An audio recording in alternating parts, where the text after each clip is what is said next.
Bonjour, je m'appelle Omar et je suis votre professeur de français langue étrangère. Avec moi, vous allez apprendre plein de choses utiles pour améliorer votre grammaire du français.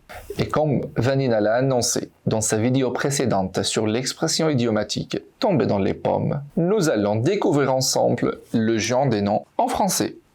Comptez sur moi, nous allons tous y arriver. Bon.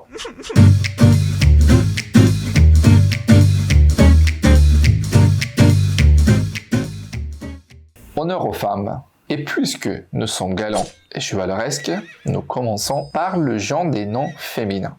Selon la légende, on peut tirer par les cheveux. Ce sera le sujet de notre prochaine vidéo. Tous les noms qui se terminent par « e » sont féminins. Eh bien, c'est faux. Prenez le mot « main ».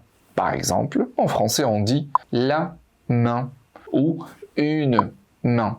C'est féminin, pourtant ce mot ne se termine pas par un « e ». Ou encore le mot « rêve » qui se termine bien par la lettre « e » mais qui est masculin. On dit « j'ai fait un rêve » ou « le rêve ».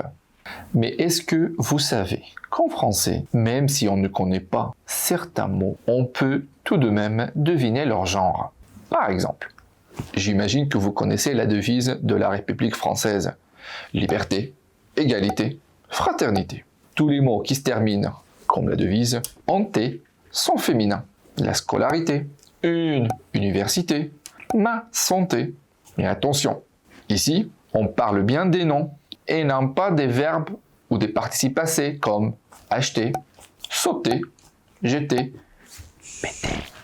Puis, tous les mots qui se terminent par sion ou zion sont féminins aussi. Par exemple, révolution, passion, télévision.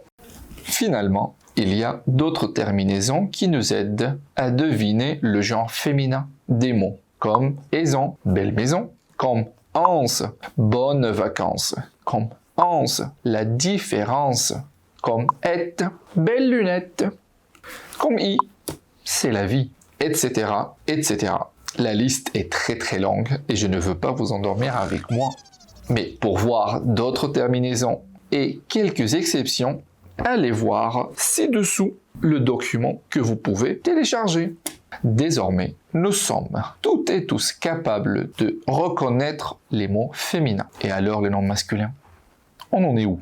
Encore une fois, ce sont les terminaisons qui vont nous aider à régler ce problème. Tenez par exemple les mots qui se terminent par isme, comme le tourisme, du charisme, sont à 100% masculins. Il y a aussi les mots qui se terminent par ment, comme on a fait un changement, comme le gouvernement.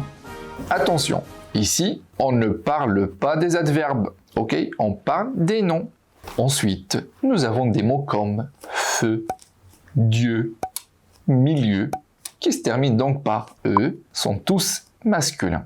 Sur le même document que vous venez de télécharger, ci-dessous, vous allez voir beaucoup d'autres exemples. Quand vous lisez une phrase, regardez l'article qui se trouve juste avant le nom. Cela pourra vous aider à reconnaître facilement le genre des mots. S'il y a une ou la devant le mot, alors il sera féminin. Ou s'il y a un ou le mot sera masculin. D'ailleurs, un, une, le, la, les, c'est ce que nous allons apprendre ensemble lors de la prochaine vidéo de grammaire avec moi.